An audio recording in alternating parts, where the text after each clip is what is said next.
Karena memang itu tadi kriterianya tidak ada, transparansinya tidak ada, tahu-tahu keluar aja perpresnya. Yang kan itu bentuknya perpres ya, daftar proyek strategis nasional itu. Tiba-tiba keluar, loh kok nambah nih, ada PIK, ada BSD. Kaget juga kita, karena proses itu tertutup. Nah jadi kalau pertanyaannya apakah ini melanggar hukum atau tidak, jelas melanggar hukum. Ini juga satu titik penting. Kalau kemudian ini gagal kita perjuangkan, bukan tidak mungkin ini akan berimbas kepada isu-isu yang lain dengan kegagalan-kegagalan yang lain. Mari kita buat ini berhasil. Kemarin kalau Garuda Biru bisa berhasil, saya yakin Garuda Hitam juga harus berhasil. Kalau perlu sampai tumbang. Coba bayangkan seorang wakil presiden kampungnya mau digusur, rakyatnya dia diam. Berarti siapa yang di atasnya? Kan clear sekali itu. Kampungnya Ma'ruf Amin, Tanara itu, saya kemarin ke sana, itu ditawar hanya Rp30.000 per meter. Sawah tambak, itu kampungnya Ma'ruf Amin. Bapak dan Ibu bisa bayangkan sebangsa dan setanah air, kampung wakil presiden tidak bisa berteriak melawan oligarki. Itu praktik.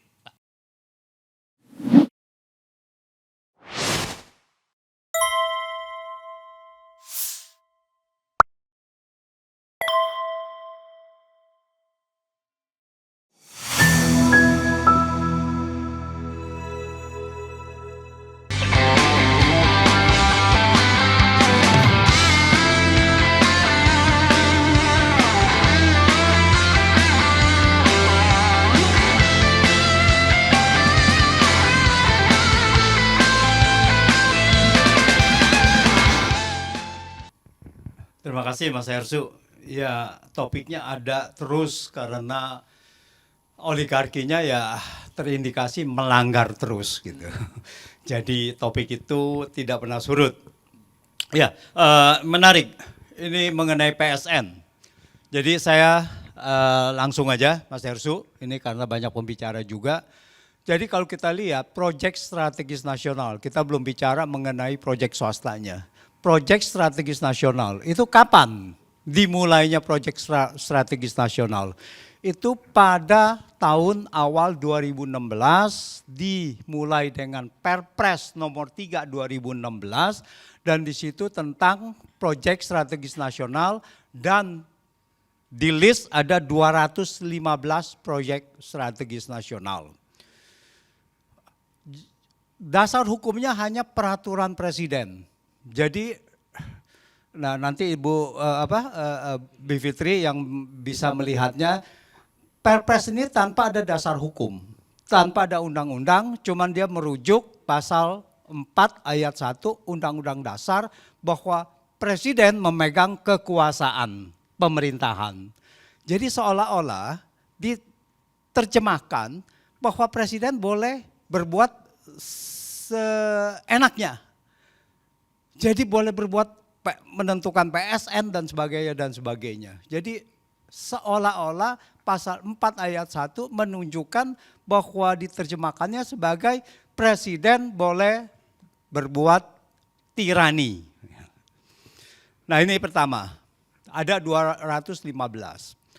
Tapi kalau kita lihat proyek-proyek itu masih demi kepentingan nasional. Meskipun ada proyek tol yang ada juga yang diindikan oleh swasta gitu. Tetapi masih kepentingan nasional. Ada proyek bendungan dan sebagainya. Yang mayoritas adalah proyek-proyek dari pemerintah. Nah, kemudian mulai ini tidak ada dasar hukumnya. Lalu proyek ini, proyek strategis nasional mulai mengalami distorsi. Pertama adalah distorsi di tambang-tambang di mana pada saat itu nikel mau dibesarkan. Untuk mengusir penduduk setempat untuk menjalankan bahwa proyek ini bisa berjalan lancar, maka diberikan status PSN. Oleh apa? Oleh Perpres. Disitulah terjadi pengusiran dan disitulah mulai proyek swasta masuk sebagai proyek PSN. Dan rakyatnya diam. Ketika diwawoni ya, yang nikel salah satu yang terbesar itu, semua diam. Jadi rakyat diam saja. Jadi penduduk setempat dibiarkan ini sendiri berjuang sendiri, lalu kemudian pasti kalah, aparat turun, pasti itu kalah.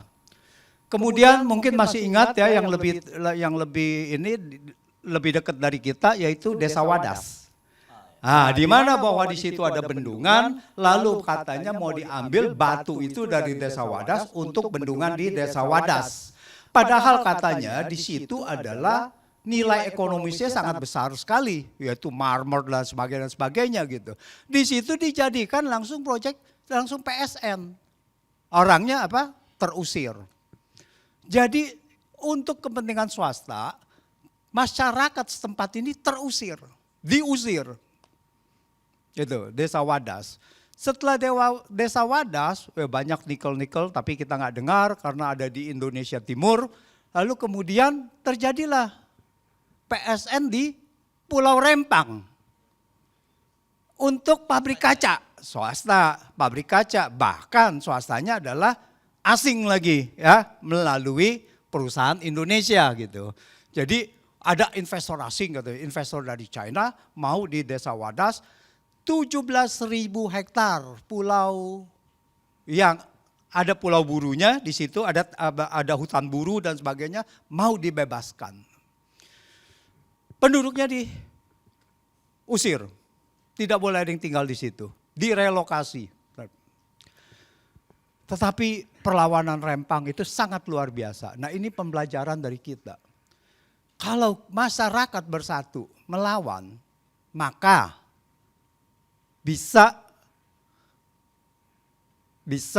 berhasil untuk menunda proyek ini. Meskipun pada saat itu dibilangnya ditunda proyek Pulau Rempang ini. Karena apa? Penunjukan PSN itu cuma 1 bulan, Mas Hersu. Dari Bahlil Erlangga atau yang ke China, MOU, kemudian 1 bulan kemudian Menko Erlangga lalu mengatakan ini adalah proyek strategis nasional, Eco Smart City atau apapun namanya. Hanya 1 bulan, bos. Luar biasa. Lalu kemudian menjelang lengsernya Jokowi, dia memberikan PSN kepada PIK 2 dan BSD. Ini perumahan yang sudah eksis 30 tahun lebih, yang sudah biasa-biasa saja, lalu bisa jadi proyek strategis nasional itu di mana strategisnya? Jadi tidak ada yang namanya strategisnya. Itu pertama. Kedua, kita lihat dari peraturan. Peraturannya adalah yang terakhir ini memakai peraturan Undang-Undang Cipta Kerja. Dari Undang-Undang Cipta Kerja itu, kalau khususnya kita bicara PIK 2, yaitu ada alih fungsi lahan. Ya, ada lahan pertanian atau apapun yang kemudian dialihkan menjadi perumahan atau proyek wisata. Nah, jadi begitu dia mengalihkan di dalam Undang-Undang Cipta Kerja itu ada 2 hal. Pengalihan lahan budidaya tidak boleh dialihkan, kecuali untuk kepentingan umum dan atau proyek strategis nasional. Tapi tidak pernah ada definisi apa strategis nasional itu. Itu pertama, dan atau itu. Jadi boleh dialihkan kalau kecuali untuk kepentingan umum dan atau proyek strategis nasional. Nah, ini penyelundupan hukum nih. Bahwa pasal ayat selanjutnya untuk kepentingan umum, jadi proyek strategis nasional tidak masuk, harus dibuat kajian. Wah, harus ada kajian, ada persyaratannya. Tapi tidak untuk proyek strategis nasional. Pertanyaannya adalah, apakah proyek strategis nasional itu adalah untuk kepentingan umum? Harusnya iya, kepentingan nasional. Kalau namanya kepentingan nasional, harusnya adalah kepentingan umum. Ya enggak? Jadi, untuk kepentingan umum, harus melalui kajian, tetapi untuk kepentingan proyek strategis nasional tidak. Oleh karena itu langsung saja diberikan dan lahan-lahan di sana diusir, saya beli sekian, Oh, sebelum beli NJOP-nya diturunkan dulu kan ya. Sebelum beli NJOP-nya diturunkan dulu gitu. Nah, ini bagaimana NJOP bisa bisa diturunkan gitu ya untuk membeli dengan harga sekian, kalau tidak mau digusur, kalau tidak mau dikriminalisasi. Nah, kemudian kita dengar bahwa Said Didu membela kepentingan masyarakat, beredar luas, lalu dipanggil polisi dan sampai sekarang kalau nggak salah ditersangkakan. Ya. Penyidikan ya. Oke, belum tersangka. Oke, maaf. Soal kalau udah penyidikan tinggal soal waktu kan gitu.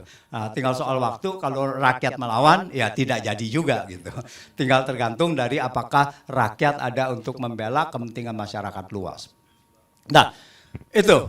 Jadi proyek strategis nasional ini digunakan untuk mengusir masyarakat setempat demi menjalankan proyek-proyek yang diinginkan untuk kepentingan sekelompok orang.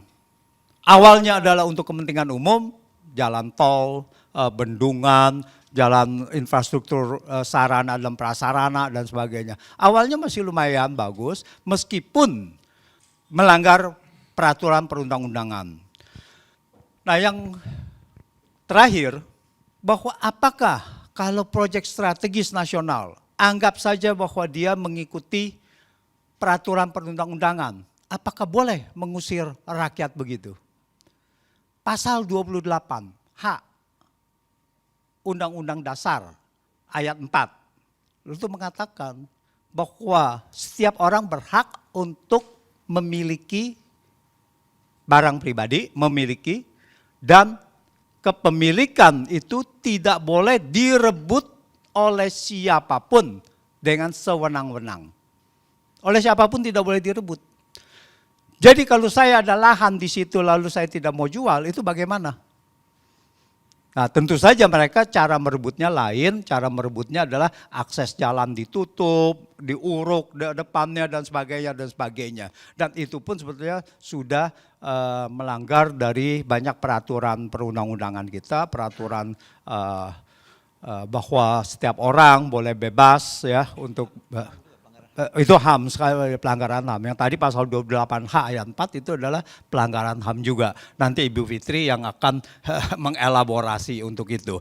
Karena saya ingat sewaktu di kasus Rempang ada mantan Ketua Komnas HAM itu mengatakan bahwa itu jelas melanggar, pengusiran itu di Rempang jelas melanggar Komnas HAM. Jadi, melanggar HAM, hak asasi manusia.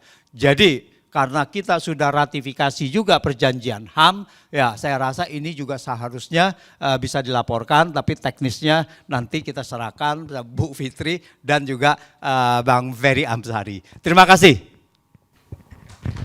Oke, beri aplaus pada Mas Antoni Budiawan. Kita sekarang berpindah ke Mbak Bivit ya. Ini saya mesti sampaikan dulu karena beliau berdua ini nanti akan lebih ada acara lain, jadi akan meninggalkan sama kita. Jadi monggo dipersilahkan ya. Kalau minimal 10 menit bukan maksimal. Minimal ya. Alhamdulillah. Untuk tayangan ya. Baik. Terima kasih. Selamat siang. Assalamualaikum warahmatullahi wabarakatuh. Makasih Mas Hersu, Mas Antoni, Mas Gede dan juga Mas Adi, Ibu Bapak sekalian, senang sekali ada di sini. Jadi saya ingin memberikan perspektif hukum ya. Dan kebetulan di salah satu kelas yang saya ampu, mahasiswa-mahasiswa saya tuh udah bikinin infografis tentang proyek strategis nasional. Saya kan kalau ngampu kelas suka sengaja bikin kelas project. Mereka pilih sendiri waktu itu proyek strategis nasional. Jadi ada beberapa data yang Ibu Bapak bisa ambil, tapi ini sebenarnya teman-teman mahasiswa saya ngambil dari datanya YLBHI, datanya beberapa organisasi lain yang mereka olah gitu ya. Intinya sih begini, barangkali sebenarnya saya pengen mulainya dari, pada pernah baca novelnya George Orwell enggak? Yang judulnya 1984, 1984. Ada yang belum lahir. Udah baca atau belum? Ada satu terminologi menarik yang saya suka pakai untuk hukum. Apa coba tebak? Double speak. Jadi satu kata maknanya bisa double. Sebenarnya maknanya bukan itu. Contohnya aja dalam bahasa sehari-hari kita suka bilang, gimana Mbak perjalanan ke sini? Aman. Nah kita kan suka bilang gitu, aman. Aman itu bisa berarti ya telat-telat dikit lah. Bisa juga berarti ya saya akan on time atau aduh saya sebenarnya males nih cuma saya bilang aja aman gitu. Double speak tuh seperti itu. Sehingga saya menyambung apa yang dikatakan oleh Mas Antoni bahwa ketika dia dikatakan ini adalah kepentingan nasional, sebenarnya kita belum tentu bicara kepentingan nasional. Karena makna kepentingan nasional itu nasional mana nih? Pengusaha nasional kah? Atau warga nasional, maksudnya kita warga? Atau apa? Atau penyelenggara negara? Karena di sini nanti kita harus lihat, kata orang kan the devil is in the detail. Setannya tuh ada di perincian-perincian kebijakan yang dibuat. Nah persis di situ persoalannya. Karena ternyata proyek strategis nasionalnya itu untuk apa dan untuk siapa? Itu pertanyaan besarnya. Karena kalau kita lihat data yang disediakan oleh mahasiswa saya ini misalnya, yang dihasilkan adalah, ini datanya data tahun lalu sebenarnya 2023. Ternyata ada 106 konflik agraria dari PSN-PSN yang ada di seluruh Indonesia. Dan luas wilayah yang berkonflik itu 800.000 hektar. Yang berkonflik ya, bukan berarti yang lain tidak menjadi masalah, tapi itu karena ada perlawanan-perlawanan. Lebih dari 1 juta rakyat menjadi korban. 134 tindak kekerasan dan 43 kasus kriminalisasi. Kemudian jangan lupa keterlibatan perusahaan swasta itu ada 100 konflik, pemerintah daerah 74 konflik, dan Polri 50 konflik. Jadi memang sedemikian rupa diamankannya PSN. Karena sebenarnya kalau ibu bapak kawan-kawan punya pertanyaan PSN itu sebenarnya apa sih? Dia itu seperti wadah, ibaratnya gelas ini wadah. Apa aja yang masuk ke dalam gelas ini dia akan mendapatkan status PSN, jadi itu makanya saya ibaratkan sebagai wadah, dan akibatnya adalah dia akan mendapat banyak sekali keistimewaan. Seperti yang tadi Mas Antoni sebutkan. Beberapa keistimewaannya bisa dilihat juga, tadi sudah disebutkan sedikit, ada peraturan, ada dasar hukumnya dibuatkannya baru di Undang-Undang Cipta Kerja. Dasar hukum yang sifatnya undang-undang. Mas Antoni tadi bilang awalnya hanya perpres, benar. Saya konfirmasi itu. Hanya perpres yang cantolannya langsung ke Undang-Undang Dasar dan itu seharusnya tidak boleh setelah reformasi. Karena ada perapihan peraturan perundang-undangan dengan undang-undang tentang pembentukan peraturan perundang-undangan. Sekarang Undang-Undang 12 ya, 2011, tapi dulu tuh sejak 2004 itu udah nggak boleh. Karena dulu itu Soeharto pakai kepres buat banyak hal. Saya tahu persis itu karena kebetulan penelitian pertama yang saya lakukan selepas saya, sebenarnya belum lulus kuliah waktu itu, adalah kepres-kepres yang disalahgunakan oleh Soeharto. Dan sebagian dari penelitian yang saya hasilkan bersama kawan saya, waktu itu jadi dasar salah satunya gugatan ya untuk waktu itu Super Semar, Yayasan Super Semar.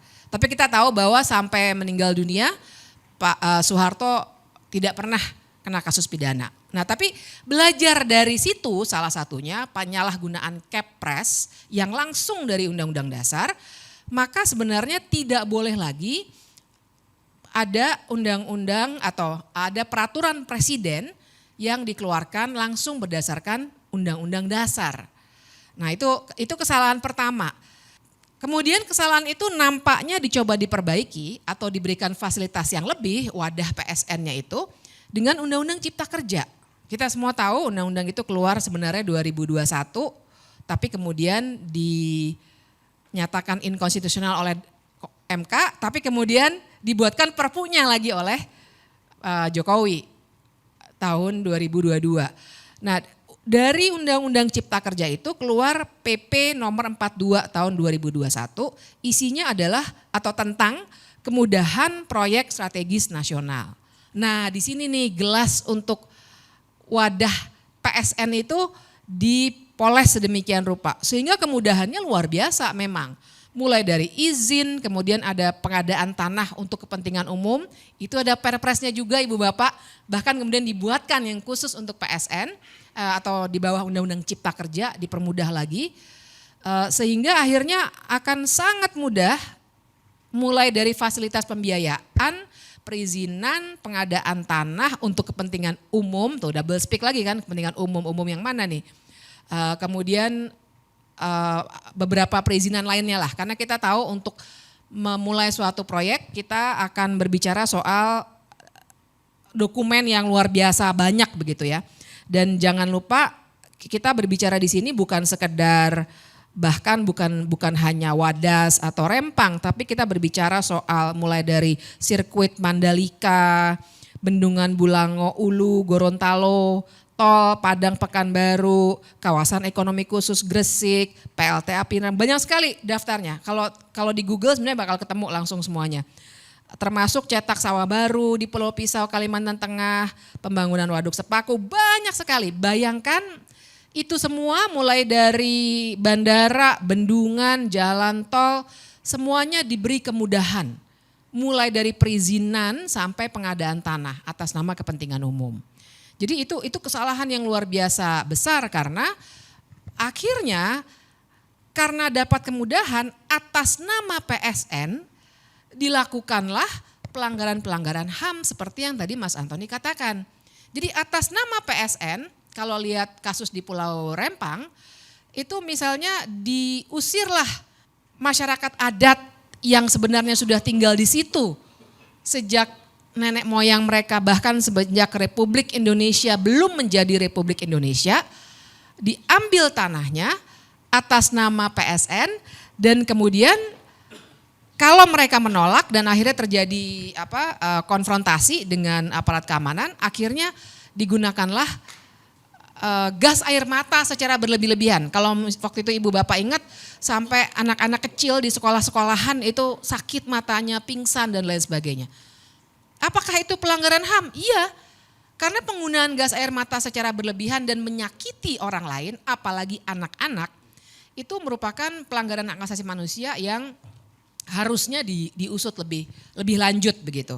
Nah, jadi itu situasi yang terjadi. Dan kalau begini, mungkin ada pertanyaan juga, kenapa sih perlu ada PSN? Dan kenapa baru pas zamannya Jokowi aja mulai 2016 itu ada PSN?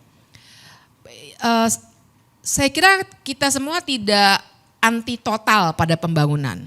Tapi masalahnya adalah bagaimana pembangunan itu dilaksanakan.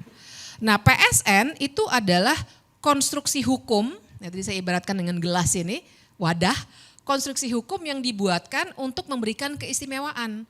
Nah masalahnya adalah siapa yang bisa masuk ke dalam wadah ini itu tidak jelas prosedurnya.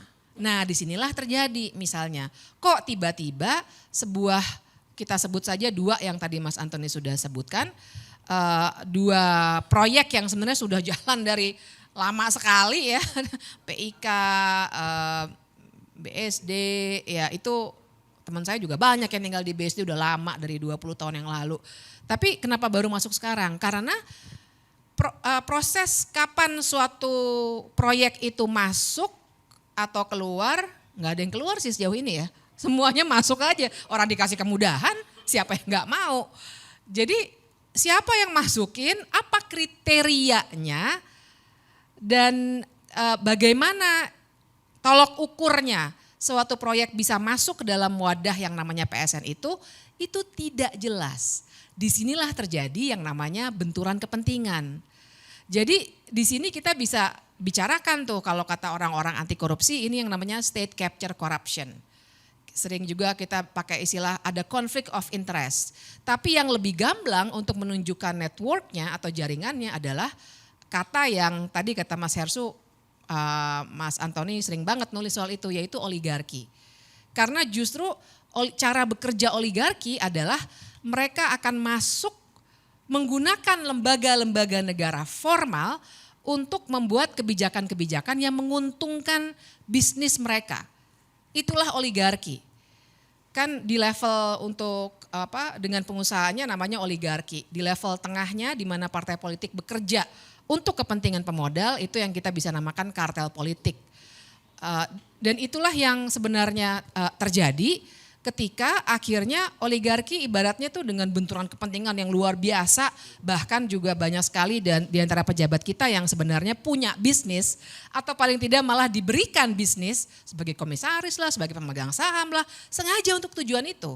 Karena dengan sendirinya ketika menentukan proyek yang ini masuk ya ke wadah proyek strategis nasional, tentu saja akan ada perundingan-perundingan yang sifatnya nggak bisa kita ukur secara hukum.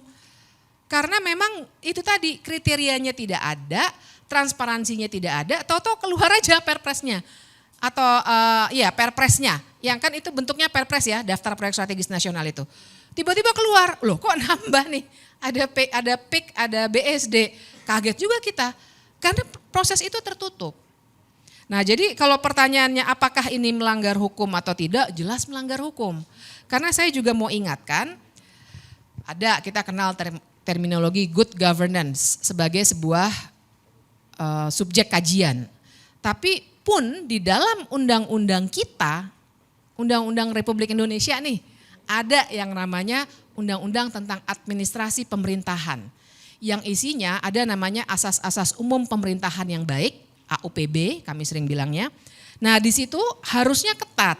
Ketika membuat kebijakan baru misalnya, tidak boleh dibuat tanpa ketelitian, tidak boleh dibuat tanpa adanya partisipasi, kemudian tidak boleh ada benturan kepentingan, dan lain sebagainya. Itu ada, kalau teman-teman mau lihat buka aja Undang-Undang Administrasi Pemerintahan kalau saya nggak salah pasal 10. Tapi saya mau bilang ini bukan sekedar obrolan warung kopi. Memang secara hukum di dalam undang-undang kita ada aturan mainnya.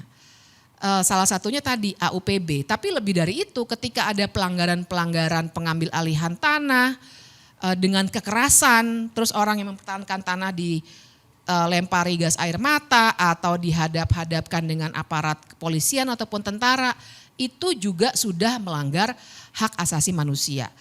Jadi luar biasa, mudorotnya tuh daripada manfaatnya sangat-sangat luar biasa timpangnya. Manfaatnya saya nggak bisa bilang ini memang manfaat buat warga, karena ternyata yang akan lebih diuntungkan adalah orang-orang yang pemilik modal itu, yang seringkali kita kategorikan atau kita analisis sebagai oligarki. Nah kira-kira begitu gambarannya, barangkali nanti kita bisa diskusi lebih lanjut soal proyek strategis nasional. Mas Ersu. Terima kasih, applause untuk Mbak Bivitri. Seperti biasa kita enak ya, setiap kali menyimak Mbak Bivit itu kita dapat perspektif dan juga kemudian kita ngerti gimana sih konstruksi hukumnya gitu ya. Assalamualaikum warahmatullahi wabarakatuh. Terima kasih. Akhirnya moto tandang ke gelanggang, meskipun seorang saya buang sekarang karena Bu Fitri sudah ada, Bu Fitri sudah di sini, semua sudah di sini bergabung. Sebenarnya yang semangat saya naik itu begini. Tanggal 6 Agustus, ini saya bicara apa di balik ini semua, ini baru saya membuka. 6 Agustus, saya ketemu seseorang yang saya tahu posisinya adalah penghubung politik antara oligarki dengan penguasa, dengan pengusaha yang mengendalikan kekuasaan dengan kekuasaan. Apa ceritanya ke saya? Dia kasih tahu semua skenario bagaimana Mulyono mau mengambil partai. Tanggal 6 Agustus. Sampai nama-nama panitia Munas Golkar pun dia kasih tahu saya. Dan tanggal 9 Agustus, 8 Agustus kan Airlangga dipanggil. Persis yang disampaikan ke saya. Tanggal 10 Agustus Airlangga mundur. Ini pingin pecah kepala saya. Kok negaraku sekarang betul-betul bukan diatur oleh partai politik. Betul-betul diatur oleh mereka. Saya diberitahu bagaimana nanti PKB diambil, tanggal berapa diambil. Saya diberitahu PKS bagaimana menyerahkan diri. Saya dikasih tahu. Saya dikasih tahu PKS menyatakan menyerahkan diri. Saya dikasih tahu bagaimana PAN diperpanjang lagi menjadi 3 kali padahal ADART-nya diubah. Dan dia bilang menyatakan itu pasti selesai semua sebelum pilkada. Sebelum penetapan gubernur. Jadi ini yang bikin saya, apa sudah saatnya saya harus mati menghadapi begini semua ini. Karena sudah nggak ada lagi yang berkuasa kecuali mereka. Bayangkan dia bisa, ketua penyelenggara Munaslup Golkar dia bisa tentukan. Bukan ketua umumnya lagi. Ketua penyelenggaranya. Nah, semua bubar karena tangan Allah bekerja itu tanggal turunnya kita demo 22 April. 22 Agustus. Kita semua turun demo 21 dan itu saya berangkat dari rumah hormat bendera ke Medan Juang. Kalau saya nggak balik sudah selesai. Karena di kepala saya inilah hari yang menyelamatkan negeriku. Kalau itu tidak terjadi, semua skenario Mulyono terjadi. Maka apa yang terjadi? Prabowo menjadi boneka Mulyono. Itu yang terjadi. Karena semua sudah diatur. Jadi tangan Allah bekerja tanggal 21. Tidak ada koordinasi apapun. Dan semua bergerak seluruh Indonesia. Kita tahu. Disitulah kita dapat informasi nasionalisme, patriotisme Prabowo muncul. Ini harus dihentikan. Ini harus dihentikan, maka diperintah ke dalam. Dan saya dapat informasi sebenarnya di dalam itu korum. Bukan enggak korum. Tapi patriotisme dan nasionalisme Prabowo menyelamatkan negerinya. Itulah saya katakan, saya bicara dulu sebelum masuk fakta-fakta di lapangan. Saya berharap Prabowo itu, Habibie itu memuji, menjadi murid Pak Harto 30 tahun lebih. Tapi dia pada saat presiden menjadi Habibie yang lepas dari Pak Harto. Dan mengambil kebijakan yang berbeda dengan Pak Harto demi menyelamatkan bangsa dan negaranya. Saya berharap Prabowo kalau nggak bisa 100% Habibie ya 90% lah. Menjadi orang yang selamat datang. Oke. Saya sekarang masuk kepada praktek-praktek yang akan terjadi PIK 2 supaya kita punya gambaran. Saya ada 4-5 hal yang saya ingin jelaskan. PIK 2 itu apa sih? Yang kedua, aturan apa yang menyebabkan kezoliman dan ketidakadilan prakteknya di ini supaya kita ahli-ahli teori.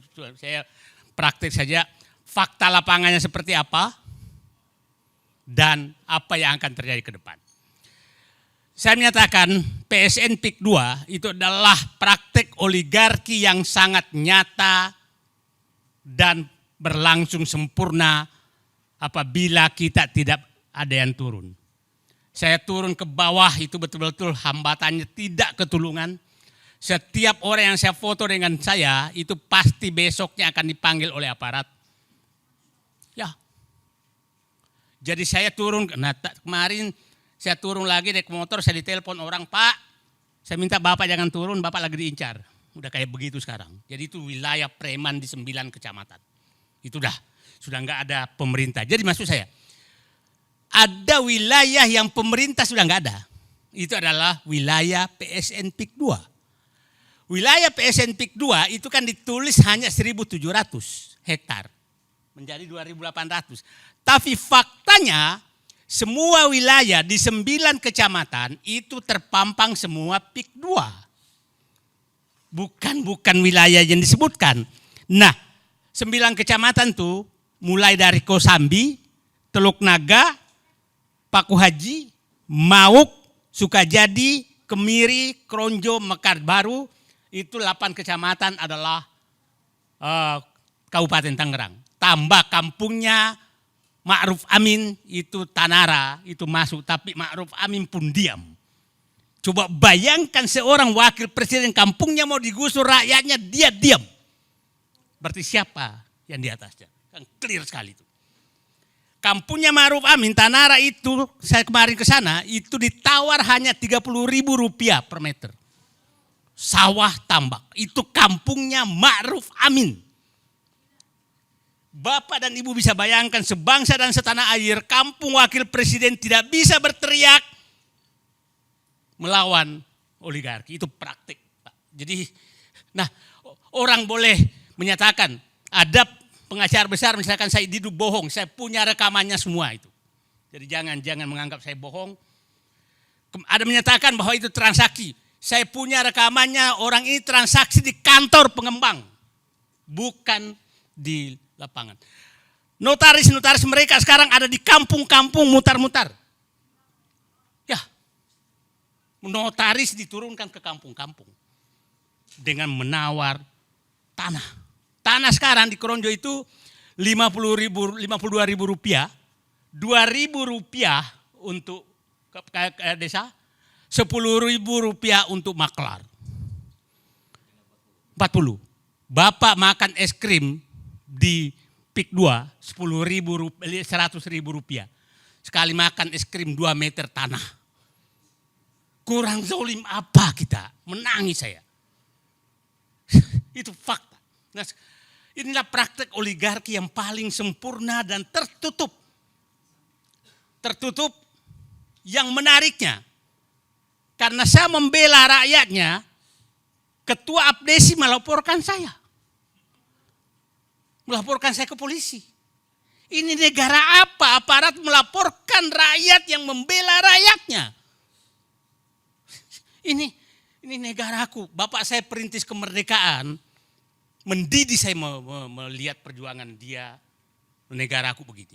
Nah, aturan apa sih yang menyebabkan Pak Amsari mereka? Saya Bapak Alitori saya nanti kita kaji. Satu yang dilakukan itu adalah dia menetapkan wilayah itu sebagai lokasi yang seakan-akan hanya pengembang Pik 2 yang boleh beli. Itu oleh Pemda. Oke? Akhirnya tidak boleh ada transaksi apapun kecuali dengan mereka. Yang kedua dilakukan adalah izin jual beli. Tidak boleh ada jual beli di lokasi 9 kecamatan itu kecuali kepada pengembang. Lurah, desa, camat, tidak boleh ada transaksi apapun. BPN tidak boleh ada transaksi apapun. Mekanisme pembebasannya aneh. Ini masuk PSN, biasanya kalau pembebasan pemerintah kan ada mana panitia penetapan harga. Panitia 8, panitia 9 namanya dulu. Ini tidak ada. Yang menentukan adalah aparat desa yang mendatangi dan bersama preman mendatangi rakyat. Nah, yang menariknya adalah, mohon maaf aja, ini semua di bawah, tidak ada yang berani apapun. Nah ini ada tadi saya dapat berita, kepala desa sudah mau ditangkap karena jual tanah. Ada lagi daerah Kohot sekarang sudah mau ditangkap. Ini memang pelakunya adalah Abdesi, kemungkinan marah. Karena begini, saya datang ke lokasi, tahu-tahu ada kantor pembebasan lahan PT Kukuh Mandiri. Didukung oleh Abdesi Kabupaten Tangerang. Loh, kok ada begini? Gitu kan? Terus saya ke lokasi Pik 2, PT Kukuh Mandiri. Oh, berarti Kukuh Mandiri ada Pik 2. Ya kan? Nah, sangat aneh. Nah, puncaknya adalah PSN. Puncak aturan yang dibikin. Ingat, PSN diumumkan 2 hari setelah pengumuman MK tentang kemenangan Presiden Prabowo. 2 hari. Dan kita sangat bisa menduga bahwa pelaku daripada ini adalah yang reklamasi gagal, yang ibu kota negara pelakunya juga sama, ini juga sama. Artinya kelihatannya setelah gagal di reklamasi Pantai Utara, dia pindah ke IKN Zong juga, maka dibayarlah dengan PSN Pik 2. Nah, kenapa sih mereka menunggu PSN? Coba kalau PSN itu kan ada 6 fasilitas yang akan diberikan. Satu adalah kemudahan perizinan, itu faktanya terjadi. Yang kedua kemudahan pembiayaan, artinya bisa minjam. Yang ketiga ada jaminan resiko termasuk resiko politik. Kan gila ini. Jadi kalau ada nanti masuk resiko politik maka negara yang tanggung. Yang ketiga pembebasan anggaran gejolak sosial. Jadi kalau ada gejolak sosial maka negara harus menyiapkan anggaran untuk mungkin juga anggaran untuk melapor-laporkan Said Didu juga dibiayai negara kali ini. Kita nggak tahu. Nah, yang kelima adalah kemudahan penyelesaian masalah hukum di kemudian hari. Yang ketujuh tax holiday dan bebasan pajak-pajak lainnya. Itu yang terjadi. Nah, diseberangkan ke swasta. Sekarang saya masuk ke fakta lapangan. Yang terjadi pemaksaan penjualan. Pemaksaan penjualan bagaimana caranya? Fakta teman-teman Pak Samsir, ini saya berharap bapak-bapak punya waktu nanti kita ke sana hanya 2 jam dari sini untuk melihat faktanya. Gimana orang tidak menjual? Kan begini, di sana tuh kalau Anda akan menjual dia selalu menyatakan kami tidak mau membeli kalau bapak nggak mau. Iya, tapi kamu dikepung. Saya punya tanah di sana yang sering pakai. Saya tapi 30 tahun lalu udah punya. Sawah saya itu nggak bisa lagi saya garap karena irigasinya sudah ditutup oleh mereka. Itu tanah Said Didu. Orang-orang lain semua menghadapi hal seperti itu. Pemaksaan penjualan. Terus mau dijual kemana? Saya akan tradisikan tidak boleh ada jual beli kecuali kepada pengembang. Nah akhirnya berapapun, luas berapapun maka harus dijual ke mereka. Nah faktanya juga yang bertahan dulu ada di wilayah mana laporannya harganya masih tinggi, tahu-tahu sudah dikepung dipaksa menjual dengan murah karena nggak ada jalan lagi banjir dan lain-lain. Nah itu yang pertama. Yang kedua pemaksaan harga. Tidak ada namanya tuh harga berapa, maunya 50.000. Kalau nggak mau ya nggak, nanti ditimbun aja. Nah sekarang sudah mulai terjadi penimbunan tanpa, saya kemarin baru turun setahun lalu sudah dikasih uang muka karena terpaksa sudah lebih setahun sudah ditimbun tapi belum dibayar-bayar. Banyak yang terjadi dengan harga 50.000 loh Pak, bukan harga. Coba bayangkan Pak masa tanah segitu di pinggir jalan loh Pak, pinggir jalan raya tuh 50.000. Nah karena sama semua pemaksaan harga. Yang ketiga itu pemecah belah keluarga. Ada beberapa keluarga, apalagi yang punya keluarga ASN, maka pasti ditekan ASN-nya. Supaya mempengaruhi keluarganya untuk menjual. Ada saya tahu kepala dinas di Tangerang, Kabupaten Kerang, itu dikasih pilihan. Betapa pemaksaan seperti itu. Ada kemarin itu masuk, disuruh saling melapor keluarganya. Habis itu masuk penjara, terpaksa dia jual tanahnya. Ini pecah belah antar keluarga di bawah. Nah itu terjadi. Kemudian kalau keterlibatan aparat itu sangat nyata. Nggak ada tempat sama sekali untuk mengadu. Kalau saya ke lokasi, tahu ada motor ngiung nggak jelas tuh. Itu benar-benar wilayah yang sudah tidak ada pemerintah. Saya pikir Bapak-bapak dan Ibu menyaksikan bagaimana laut dipagar. Adakah angkatan laut teriak? Adakah kepala desa teriak?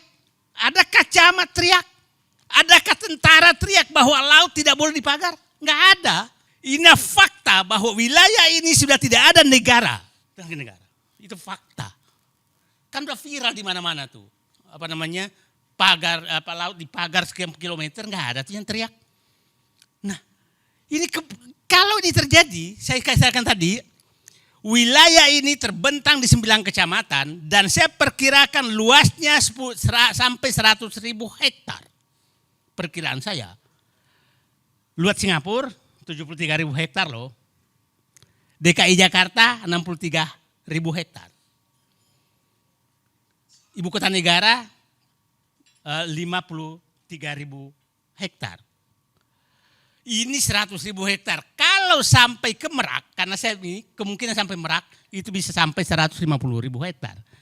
Nah, orang menyatakan hanya 100 sebentar. Bapak kalau nanti punya waktu, masuk ke batas PIK 2 sampai sekarang jalannya tuh dibangun sampai batas Sungai Cisadane, Sungai Kohot, itu 35 km, Pak. Baru 2 kecamatan. Panjang jalannya sudah 35 km. Nah, kalau sampai ke sana itu saya yakin 100 km kali 10 km lebarnya saja udah 100.000 hektar.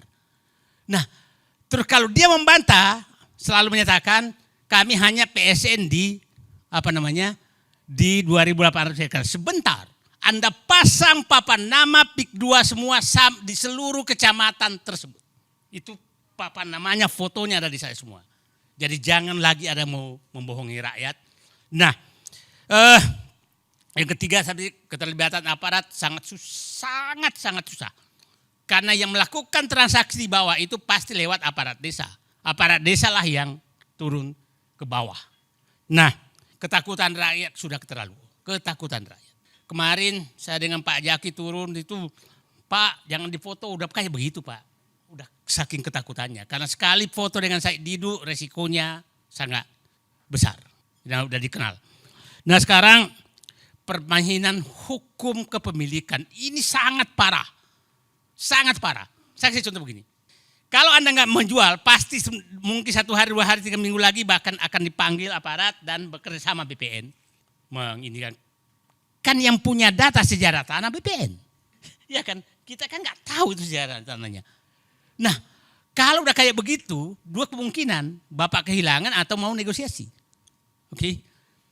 Dan tidak sedikit warga, ada keluar di media itu, tanahnya umpamanya 30 hektar. Tahu-tahu hanya menjual 10 hektar. Maka 20 hektar dipersoalkan untuk dipaksa dijual juga dengan harga yang lebih rendah. Itu terjadi. Tapi di sana banyak toko besar yang punya tanah luas. Tapi tidak pernah ribut. Kemungkinan lewat negosiasi khusus. Oke, nah sekarang saya ingin mengatakan bahwa itulah yang terjadi di sana. Jadi saya ingin menyatakan Pak Amsari, perjuangan PSN PIK 2 ini adalah perjuangan untuk menghentikan hegemoni penguasaan negara oleh kelompok tertentu. Bukan sekedar bukan sekedar bahwa memang kita harus membela rakyat. Yang kedua adalah kita menghentikan agar tidak terjadi negara dalam negara. Yang ketiga, kita tidak mau ada enklave yang dikuasai oleh, mohon maaf, siapa tahu Sarah, etnis tertentu yang sangat eksklusif. Itu kita nggak mau. Negara ini bukan negara seperti itu. Jadi pada kesempatan ini saya hanya menghimbau kepada Presiden terpilih, gunakanlah patriotismemu, gunakanlah nasionalismemu, gunakanlah jiwa kerakyatanmu, jiwa keadilanmu untuk satu, menghentikan semua PSN yang ditujukan untuk swasta. Itu satu. Dimanapun. Yang kedua, hentikan bahwa ada wilayah eksklusif di negeri ini. Itu tidak boleh ada wilayah eksklusif. Kenapa? Eksklusif di negeri ini bahaya sekali. Negara ini sangat bahaya. Nah, kita tahu tetangganya PIK 1, PIK 2 itu sangat eksklusif. Nanti kalau ini 100.000 eksklusif, maka mungkin akan dibentuk pemerintahan istimewa. Kita nggak tahu. Politik bisa dibayar. Nah, ya udah wilayah semua begitu. Nah, terakhir saya ingin menggugah kepada pengembang, berhentilah tolim. Saya punya hitungan gini Pak Amsari. Mereka menjual tanah yang dekat laut itu 36 juta per meter. Yang dekat laut, dekat sungai. Yang di tengah-tengah 21 juta per meter. Kalau saya rata-rata berarti harga jual 25 juta per meter. Saya bilang begini, belilah tanah rakyat 1 juta. Oke. Sogoklah pemerintah, politisi, aparat 1,5 juta per meter, berarti 15 miliar per hektar.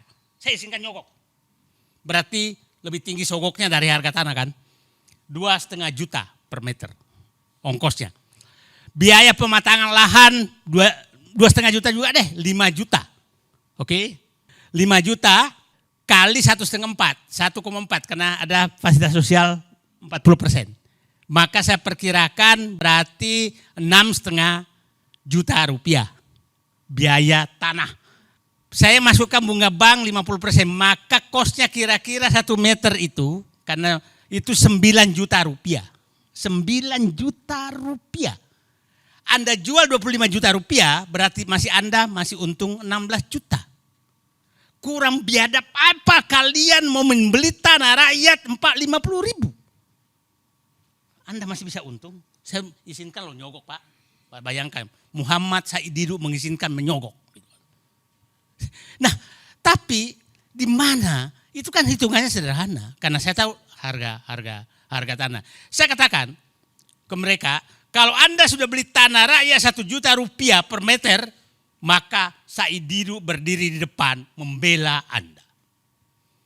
Tapi kalau Anda zolim membeli tanah rakyat dengan 50 ribu rupiah, maka kita, bukan Said Didu berhadapan, seluruh rakyat Indonesia akan berhadapan dengan Anda terhadap kezaliman Anda yang didukung oleh pemerintah lewat PSN. Itu saya pikir ulasannya. Terima kasih. Assalamualaikum warahmatullahi wabarakatuh.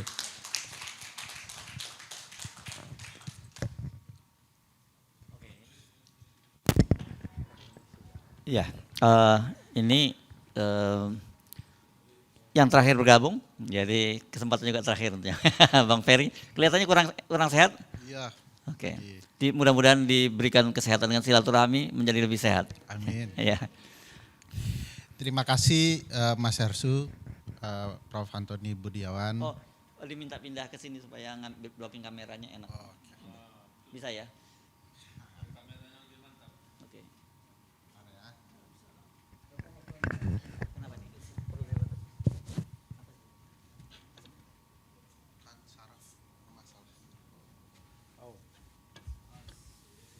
Oke, sambil break saya jalan. Ya, oke. Ya. Oke. Bung Ferry. Oke, gimana udah bagus blocking kamera? Penting itu. Oke, yuk.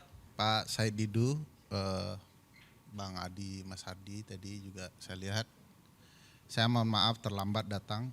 Tadi pagi tidak bisa jalan, tiba-tiba jadi harus ke dokter.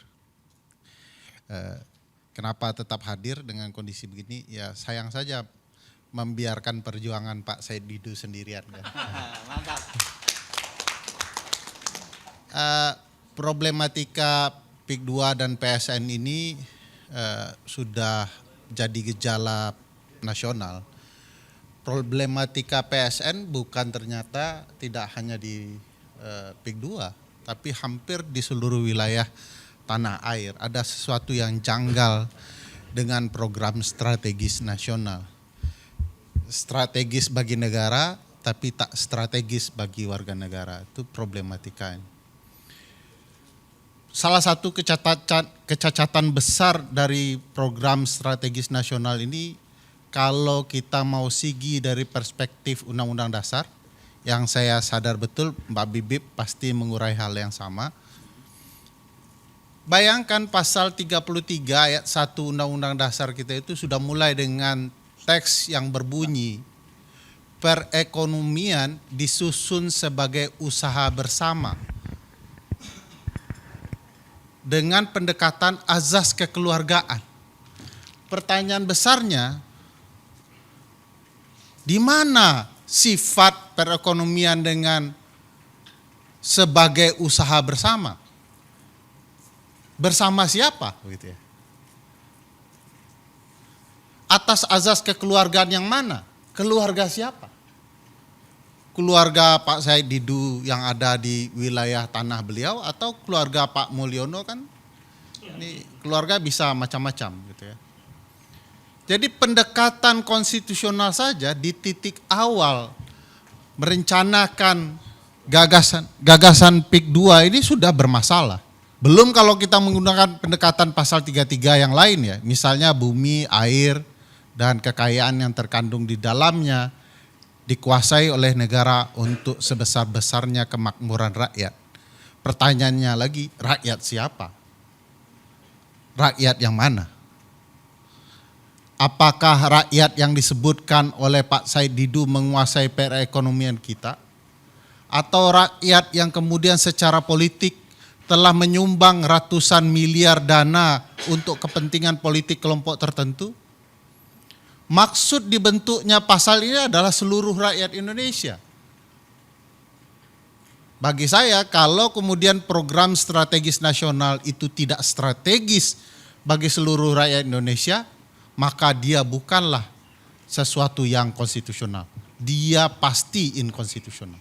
Nanti tadi sempat diceritakan soal bagaimana laut dibatasi, diberi pagar. Nanti kalau cerita soal pasal 28H, ya, soal betapa lingkungan hidup harus baik, jadi tempat tinggal yang baik bagi seluruh warga negara Indonesia, ini juga jadi masalah. Belum lagi kalau kita bicara pasal-pasal hak. Pasal-pasal hak, pasal 28 jenisnya banyak sekali di Undang-Undang Dasar itu memberikan jaminan.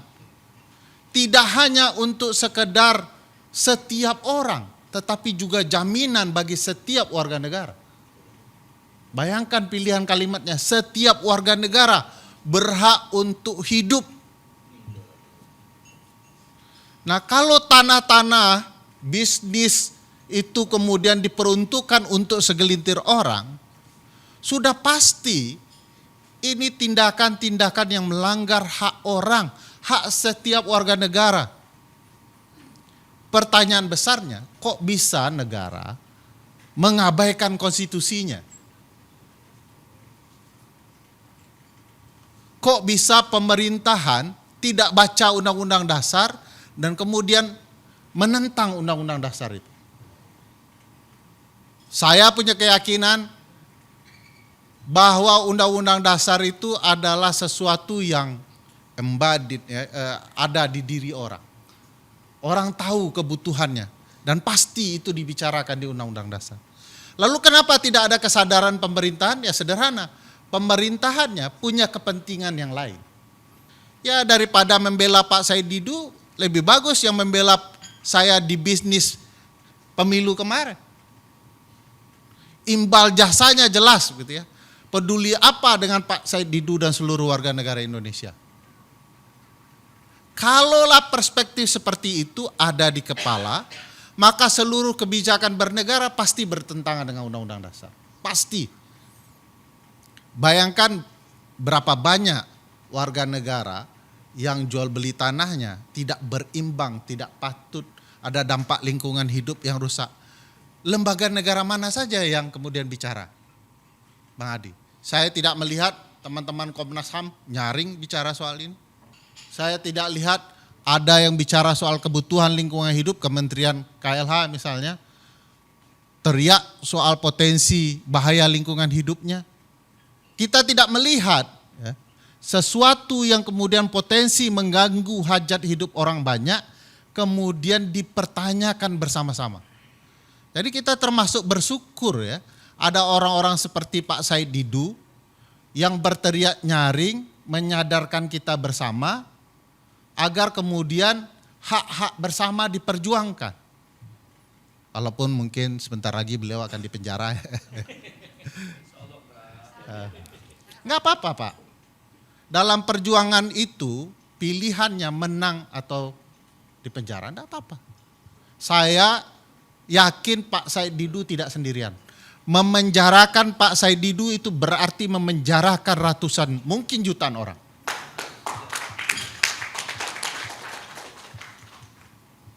Kan kemarin sudah dapat pelajaran tuh.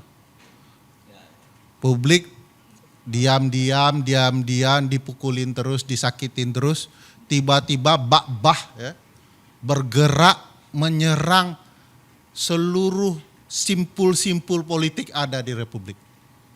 Dan belum berhenti. Kemarin Garuda Biru, September lambangnya Garuda Hitam. Itu mengindikasikan satu hal yang sangat penting menurut saya. Coba Anda bawa satu dari kami, Anda rasakan bagaimana pergerakan kami. Dan saya tidak terbayang kalau kemudian kesadaran orang bahwa apa yang dirasakan oleh warga negara yang ada di PIK 2 itu juga berdampak kepada hak kami, kepada lingkungan hidup kami, kepada kelayakan keluarga kami, kepada hak kami untuk berekonomi, lalu tiba-tiba mereka marah dan kemudian bergerak bersama. Saya tidak terbayang, ini siklusnya bisa simultan. Ya. Kemarin ada teman-teman mengatakan begini, ya, ini kebiasaan takut bicara mungkin. Jadi mikrofonnya jauh terus. Kalau senior saya yang di ujung itu udah puas di penjara tuh. Dan beliau bersedia menggantikan Pak Said Didu, saya dengar. Saya pikir apapun ya, hari ini kalau kita tidak bergerak bersama, suatu waktu kita akan merasakan dampaknya ke kita. Kita tidak bisa melihat ya penderitaan sekelompok orang lain sebagai penderitaan mereka. Kita harus menyebut itu penderitaan kami. Dan apa yang terjadi di program-program strategis nasional, kan juga kita bisa ketahui ya di beberapa daerah itu jadi masalah. Saya ingat Komodo jadi masalah. Di daerah sini juga sudah dikuasai pebisnis yang menjadi objek pariwisata.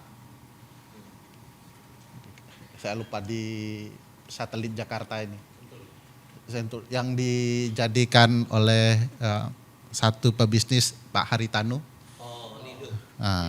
Lido. Nah, PIK 2 juga sudah kian besar dan saya pikir tanah yang dikuasai luar biasa.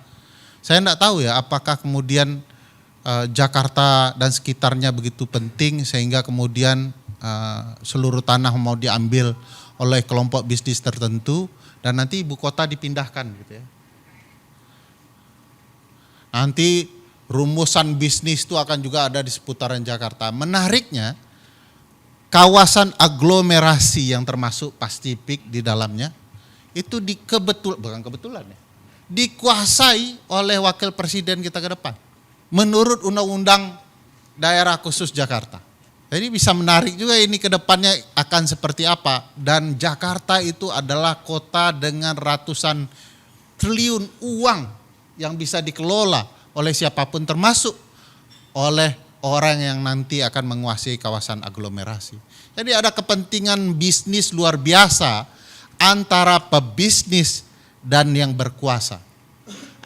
Antara kita yang kemudian menonton bagaimana mereka dengan sombong ya, menggunakan kekuasaannya dan para penguasa yang tidak pernah melihat kita dan kebutuhan kita.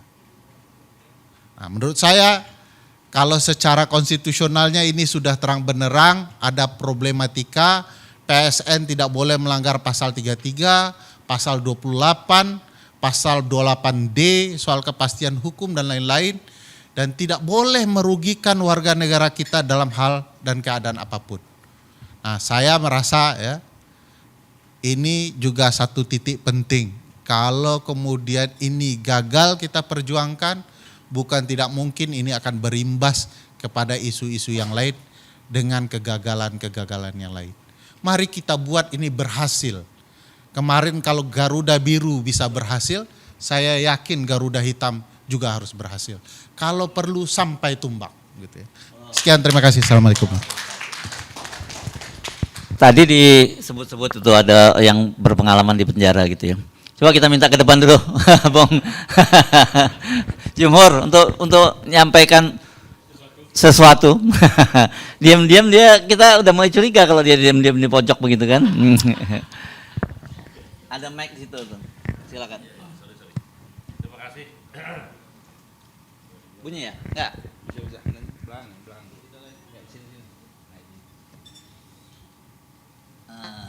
Tes. Terima kasih. Assalamualaikum warahmatullahi wabarakatuh. Saya mau nanya satu soal konstitusi dulu ya. Yang pertama, kalau peraturan presiden itu kan biasanya turunan dari undang-undang. Kalau ini turunan langsung dari UUD 45 seperti yang dibuat ini, apakah bisa diuji materikan di Mahkamah Konstitusi? Karena biasanya kan undang-undang diuji, waktu ujinya UUD 45. Perpres kan di bawah undang-undang nih, tapi dia nggak nyantol ke undang-undang, langsung ke konstitusi. Nah itu tentu bertentangan kan pasal tadi itu. Nah saya menanya soal itu, nanti jawabnya belakangan. Perpres apa? Ini soal PSN ini, dia kan langsung pasal ya PP atau Perpres nggak tahu lah itu. Kan itu di bawah undang-undang statusnya kan.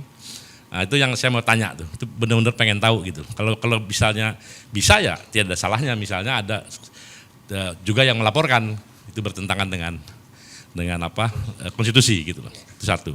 Yang kedua begini,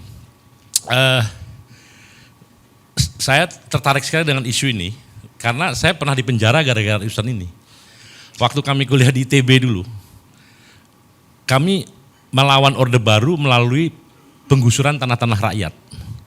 Jadi ada Badega, ada Kedung Ombo, ada Cimacan, Pulau Panggung di Lampung. Itu semua kayak begini, digusur gitu dengan ganti rugi. Waktu itu 1 batang rokok tuh, 1 per meter persegi. Sebatang rokok Pak, rokok biasa itu. Kita marah gitu, dia kok bisa begini. Nah akhirnya singkat kata kita ngelawan Orde Baru dan kemudian saya dan teman-teman dipenjara 3 tahun. Nah sekarang ini berulang lagi gitu loh, berulang lagi. Waktu itu saya masih kuliah di ITB waktu itu. Mungkin kalau ada teman-teman mahasiswa nanti bisa mempelajari gerakan mahasiswa pada waktu itu. Sekarang muncul lagi dan saya mendalami lagi soal Max Havelaar yang kebetulan di Banten juga nih, di Lebak. Dulu itu dianggap penindasan Pak, tanam paksa hanya karena rakyat disuruh ngambil 20% lahannya untuk ditanami yang diatur pemerintah. Dan itu kemudian katakanlah dijual kepada pemerintah, kemudian itu ada bupati ya yang kemudian menyalahgunakan sebagian, akhirnya terjadi proses eksploitasi kepada petani. Itu zaman kolonial, tahun 1860-an. Nah sekarang bukan lagi desain, bukan 20% Pak, ini 100% hilang gitu loh. Tanah orang ini hilang di zaman Pak Said ya, ini hilang sama sekali. Jadi karena itu memang ini nggak masuk akal. Saya jadi wake up call saya, memang ini harus ada perlawanan, nggak ada lagi selain perlawanan.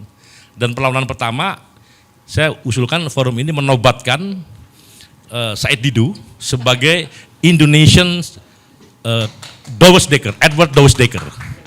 Jadi Indonesian Multatuli. Karena yang satu di Lebak di Banten, ini juga di Banten juga. Nah, jadi kita panggil Pak itu Multatuli itu Pak, pejuang tuh Pak. Kalau dalam perspektif perjuang kemanusiaan. Nah, Multatuli Didu lah. Nah, jadi itu kita angkat dia sebagai, karena dia juga sendiri. Nah, cuman bedanya dulu medianya nulis novel, namanya Max Havelaar. Nah, sekarang dia cuap-cuap di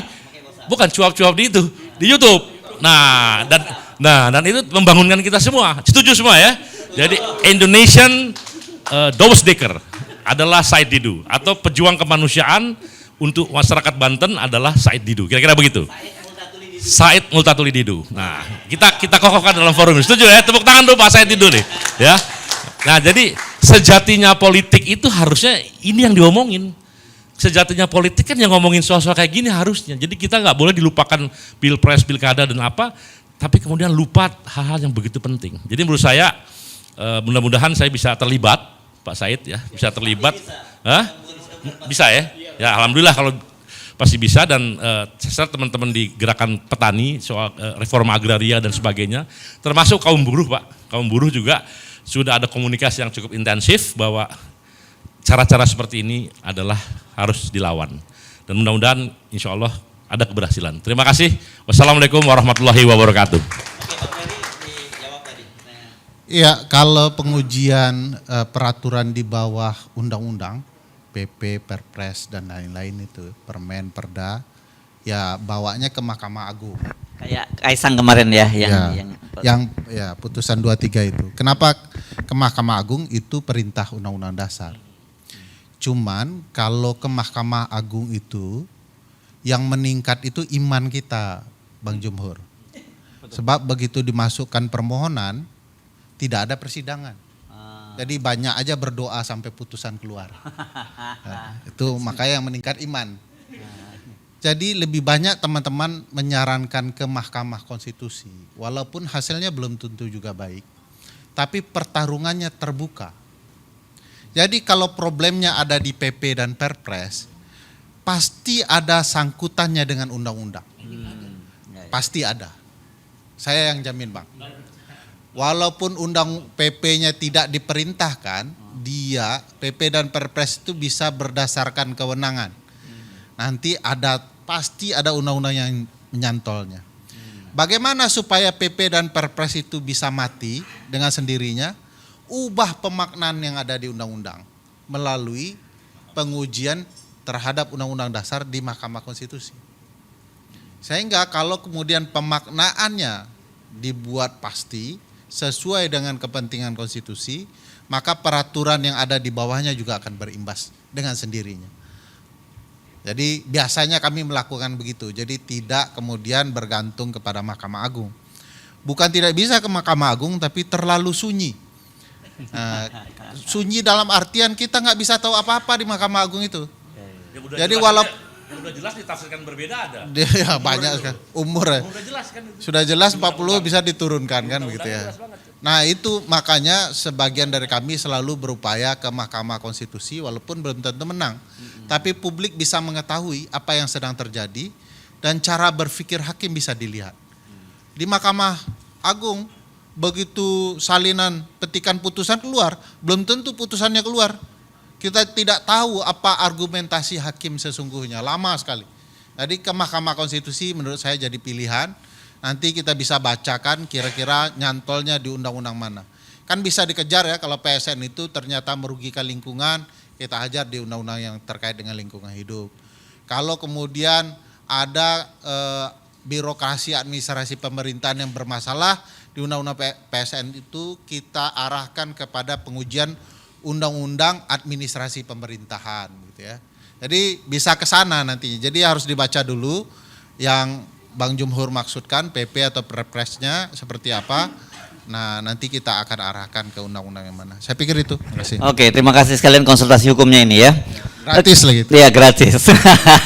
Untuk perjuangan.